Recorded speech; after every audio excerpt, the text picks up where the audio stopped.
அனைவருக்கும் வணக்கம். இனிமேல் இந்தியா கூட்டணியில் தமிழக வெற்றி கழகம் அப்படின்ற மாபெரும் ஒரு பெரிய சர்ச்சையை ஏற்படுத்தி இருக்கிற ஒரு விஷயம். இன்னைக்கு சிதம்பரம் அவர்கள் நம்மளுடைய தமிழக முதலமைச்சரை சந்திச்சிருக்காரு. அடுத்து பாஜகவுக்கு குட் பை சொன்ன அண்ணாமலை அவர்கள் இன்னைக்கு இருக்கிற காலகட்டங்களில் இதுக்கு முன்னாடி இப்போ நடந்த பொது தேர்தலில் பணம் அதிகமாக கோடி கோடியாக செலவு பண்ண திமுக அவங்களோட கூட்டணி கட்சிகளிடம் இருந்தும் அவங்களுடைய சொந்த எம்எல்ஏக்கள்கிட்ட இருந்தும் தோத்து போன எம்எல்ஏக்கள்கிட்ட இருந்தும் பல கோடிகளை எதிர்பார்த்து காத்திருக்கிறன்ற அப்படின்ற ஒரு மிகப்பெரிய நியூஸ் வந்திருக்கு. திமுகவினர் இன்னைக்கு ஒவ்வொருத்தருக்கும் அறிக்கை விட்டு எங்களுக்கு மிச்ச காசை கொண்டுட்டு வந்து கொடுங்க அப்படின்னு ஒரு கேள்வி கேட்டுக்கிட்டு இருக்காங்க. இது ஒரு பக்கம் இருக்க, ஸ்டாலின் அவர்கள் தனிப்பட்ட முறையில் ஃபோன் போட்டு சேகர் பாபுவை ஏறுன்னு ஏறி இருக்காப்புல. எல்லா விஷயத்தையும் நம்ம விவரமாக பார்க்க போகிறோம். சேனலுக்குள்ளே வந்தவங்க லைக் அண்ட் சப்ஸ்கிரைப் பண்ணிக்கோங்க. நம்ம வீடியோவை ஃபுல்லாக ஸ்கிப் பண்ணாமல் பார்த்துட்டு ஒரு 4 பேருக்கு ஷேர் பண்ணிடுங்க. வீடியோவுக்கு கீழே ஹைப்னு ஒன்று இருக்கும், அதையும் கொடுத்துருங்க. உங்களோட கமெண்ட்டில் சொல்லிடுங்க. இப்போ ஃபஸ்ட்டு பார்த்தீங்கன்னா, நம்மளுடைய தமிழக வெற்றி கழகம் இந்தியா கூட்டணியில் இணைகிறதா? இந்தியா கூட்டணின்னு ஒரு மாபெரும் கூட்டணி மத்தியில் இன்னைக்கு போயிட்டு இருக்கு. என்டிஏ மற்றும் இந்தியா, இது என்டிஏ வெர்சஸ் இந்தியா அப்படின்றத இன்னைக்கு 2 கூட்டணிக்கு மாபெரும் கூட்டணிக்கு இடையே தான் மத்திய அரசு அப்படின்றது செயல்பட்டுக்கிட்டு இருக்கு. இதுதான் இன்னைக்குங்க காலகட்டத்தின் அடிப்படையில் எந்த கட்சி கூட்டணி அமைச்சு ஜெயிக்குதோ அவங்க தான் மத்திய அரசு ஆளுவாங்க அப்படின்ற ஒரு மிகப்பெரிய கணக்கு இருக்கு. அப்படி இருக்கும்போது இவ்வளோ நாள் திமுக பயணிச்ச காங்கிரஸ் இன்னைக்கு நம்மளோட கூட இருக்கிறனால இனிமேல் இந்தியா கூட்டணியில் தமிழக வெற்றி கழகம் பயணிக்க போகுதா அப்படின்ற ஒரு மிகப்பெரிய கேள்விக்குறி. நம்மளுடைய தமிழக முதலமைச்சரை சிதம்பரம் அவர்கள் சந்திச்சு ரொம்ப பெரிய விஷயம்லாம் பேசியிருக்காங்க. இப்போக்கிங்க தமிழக வெற்றி கழகம் கையில் இருக்கிற 3 மத்திய சீட்டு, அதாவது நாடாளுமன்ற எம்பி சீட்டு இன்னைக்கு கையில் இருக்கு.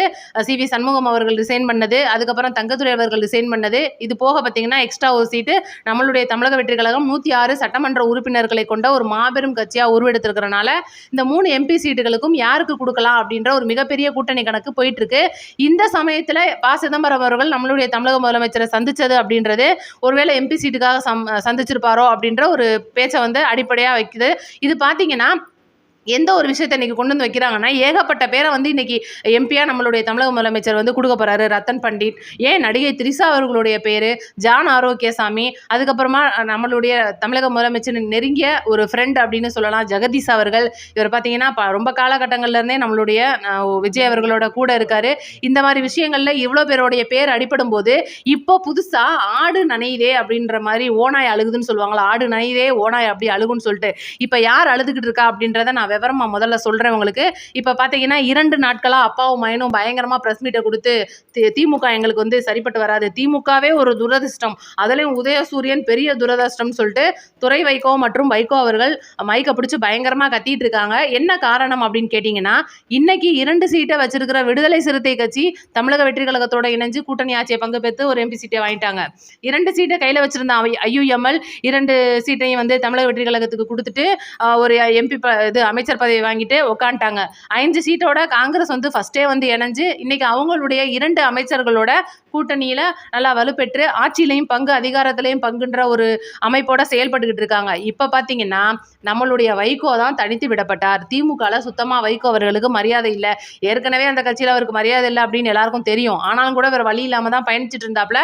இப்ப பாத்தீங்கன்னா அதிக அளவு மிக மோசமான விமர்சனங்களை இன்னைக்கு வைகோ அவர்கள் மேல திமுக கும்பல் வச்சுட்டு இருக்காங்க. அப்படின்றனால இன்னைக்கு துரை வைகோவும் சரி பயங்கரமா பிரஸ் மீட் கொடுத்துட்டு இருக்காங்க. என்னன்னா, நாங்க உதயசூரியன் சின்னத்துல நிற்க நிர்பந்திக்கப்பட்டோம், எங்களுடைய பம்பரம் சின்னம் தான் நாங்க கேட்டோம், ஆனா பாத்தீங்கன்னா கொடுக்க மாட்டாரு அப்படின்னு சொல்லிட்டு பயங்கரமா பேசினாரு. நான் வைகோ அவர்கள்ட்ட கேட்கறது என்னன்னா, நீங்க பழந்தின்னு கொட்டப்பட்ட பெரிய அரசியல்வாதி, கிட்டத்தட்ட கலைஞர் காலத்துல இருந்து ஒரு 60-70 வருஷமா அரசியல்ல இருக்கீங்க.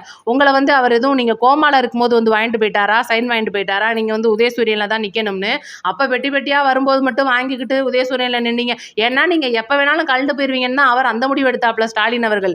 இன்னைக்கு பாத்தீங்கன்னா சொந்த சின்னத்துல நின்னனாலதான் விசிகாவும் IUMலும் சரி காங்கிரஸும் சரி பிச்சுட்டு போயிட்டாங்க. இன்னைக்கு அவங்களுக்கு 3 நாமத்தை போட்டு போயிட்டாங்க. அதே போல நீங்களும் போகணும் அப்படின்னு எதிர்பார்க்குறீங்க, வேற வழி இல்லை, உங்களுக்கு சின்னம் தடுக்குது. அப்ப இன்னைக்கு வைகோ அவர்கள் அரசியலை விட்டு திமுக விட்டுட்டு வெளியில வரணும் அப்படின்னா கண்டிப்பா 2 MLAவையும் ராஜினாமா பண்ணிட்டு வெளியில வரணும். அப்ப யோசிச்சு பாருங்க, ராஜினாமா பண்ணுனா மேலும் 2 தொகுதி காலியாகும்.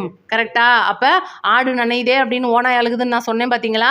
இன்னைக்கு அதிகமா விடுதலை சிறுத்தை கட்சி தலைவர் திருமாவளவன் அவர்கள் வீடியோ போட்டு பேசிட்டே இருக்கிறாப்ல. ஏன் அப்படின்னே தெரியல. இப்ப சமீப காலமா அவர் பிரச்சாரம் பண்ணும்போது வீடியோ போட்டதை விட இப்ப அவருடைய கட்சி இன்னைக்கு பாத்தீங்கன்னா கூட்டணி ஆட்சி அப்படின்றதுல மிகப்பெரிய இதுல சமூக நீதித்துறை அமைச்சரா இன்னைக்கு வன்னியரசு அவர்கள் சிறப்பா செயல்படுறாரு. அது ஒரு பக்கம் இருக்கட்டும். என்னடா அது சம்பந்தமே இல்லாம திருமாவளவன் ஓவர் அழுகிறாப்லையே, சரியில்லையே இல்லையே. நம்ம சும்மாவே நம்மளுக்கு இவருக்கு ஆகாது.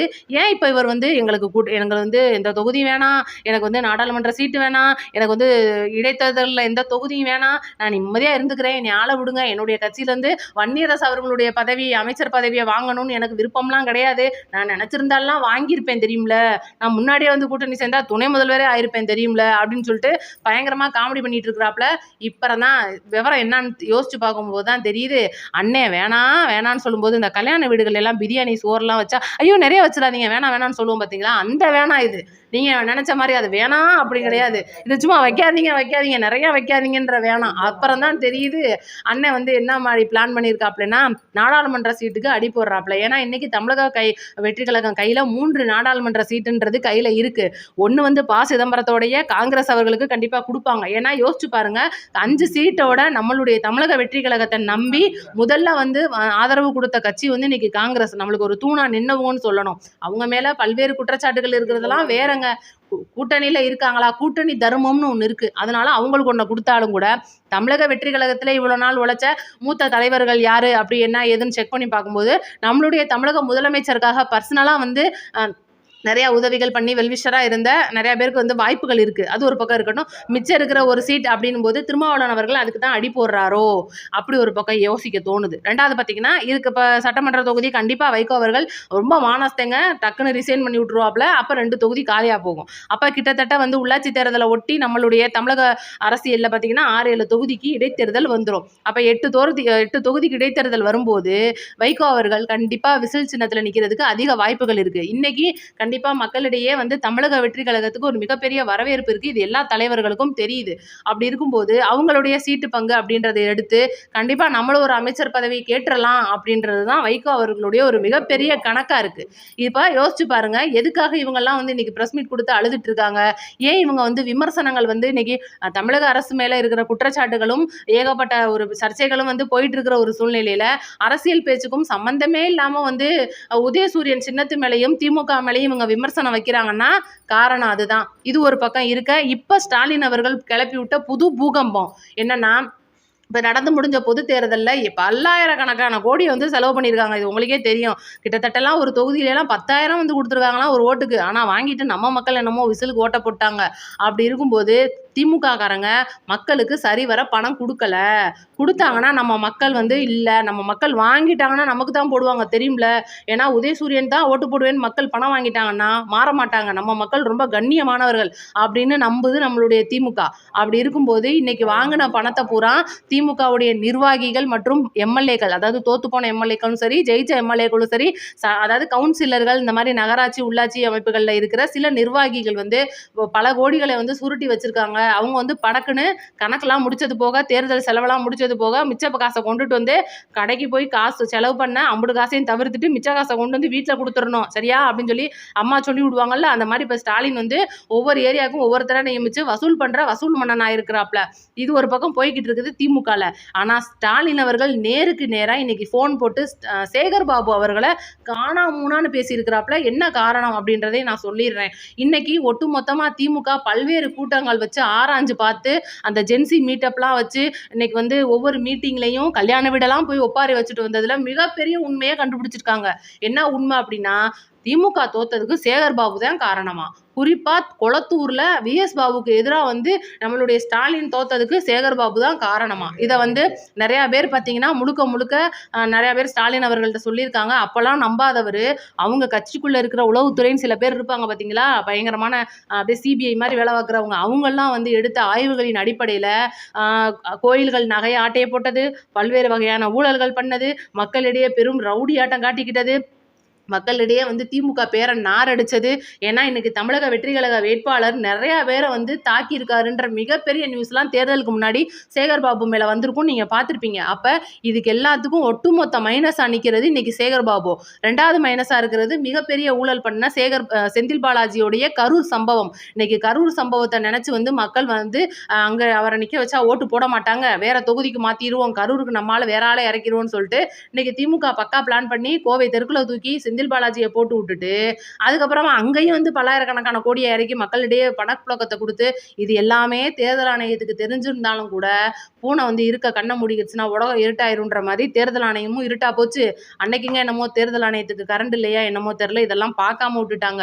இதெல்லாம் பண்ணி இன்னைக்கு அந்த தொகுதியை செந்தில் பாலாஜி கையில் எடுத்து வச்சிருந்தாலும் அங்கே இருக்கிற ஒட்டுமொத்த மக்களும் வந்து இன்னைக்கு முழுக்க முழுக்க அவங்களுக்கு எதிராக தான் இருக்காங்க அப்படின்ற ஒரு தகவல். அதனால பார்த்தீங்கன்னா இப்போ கொடுத்த பணத்தை திரும்ப கேட்கறதுனால ஒட்டுமொத்த கவுன்சிலர்கள், அதாவது உள்ளாட்சியில் இருக்கிற அனைத்து கவுன்சிலர்கள், இந்த உள்ளாட்சியில் இருக்கிற செயலாளர், வார்டு கவுன்சிலர், இவங்க எல்லாருக்குமே வந்து பெரிய கோவத்தை ஏற்படுத்தியிருக்கு. என்னப்பா புதுசா கொடுத்த காசெல்லாம் கேட்குறீங்க, இது வரைக்கும் அப்படிலாம் நீங்க கேட்டதே கிடையாது, கேட்க கேட்க கொடுத்துக்கிட்டே இருந்தீங்க, நாங்களும் வாங்கி வாங்கி அடிக்கிட்டே இருந்தோம், இப்போ என்ன தோத்து போனோன்னே காசெல்லாம் கேட்குறீங்க, அப்படிலாம் தர முடியாது, அடுத்த தேர்தலில் பார்த்துக்குருவோம் அப்படின்னு சொல்றாங்களாம்.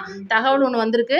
அடுத்து நம்ம முக்கியமான விஷயமா அண்ணாமலை அவர்கள்ட்ட வருவோம். இன்னைக்கு அண்ணாமலை பார்த்தீங்கன்னா பிஜேபிக்கு குட் பை சொல்லிட்டாப்ல. குட் பை சொன்னாலும் கூட ஆர்எஸ்எஸ்ல இருந்து பார்த்தீங்கன்னா மோகன் பகவத் அவர் தான் வந்து ஆர்எஸ்எஸ் உடைய தலைவர். அவர் தான் வந்து இன்னைக்கு அண்ணாமலை ரொம்ப ஒரு கட்டி தழுவி ஆற தழுவி, என்னப்பா தம்பி நீ போயிட்டேன்னா எப்படிப்பா, பாஜகவோட முகமா இருந்தியே நீ தமிழகத்துல அப்படின்னு சொல்லி அழுகாத குறையெல்லாம் கேட்டிருக்காங்க. ஆனாலும் கூட நேருக்கு நேரம் உட்கார வச்சு அமித்ஷா மூஞ்சியை பார்த்து நான் போறேன் அண்ணா, நான் போறேன் அமித்ஷா அப்படின்னு சொல்லிட்டாப்லையா. ஏன் அப்படின்னா நீங்க அது கேட்கலாம். இன்னைக்கு வந்து அமித்ஷா அவர்களிடம் நேரடியா வந்து நான் போறேன் பிஜேபி விட்டுன்னு சொல்ல தெரிஞ்ச அண்ணாமலை அவர்களுக்கு ஏன் காரணம் சொல்ல மாட்டேன்றாப்ல அப்படின்னு ஒரு எல்லாருக்குமே ஒரு சந்தேகம் இருக்கும். போறாரு அவருக்கு மரியாதை இல்லை, போறாரு மாநில தலைவர் பதவியை படிச்சிட்டாங்க, போறாருன்னு சொல்லிக்கிட்டே இருந்தோம். இன்னைக்கு தான் காரணம் வந்திருக்கு.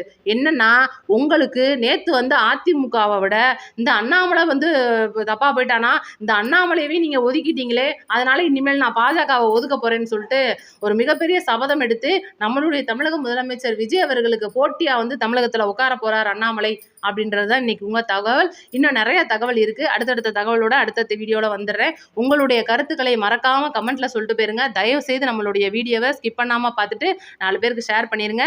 நன்றி, வணக்கம்.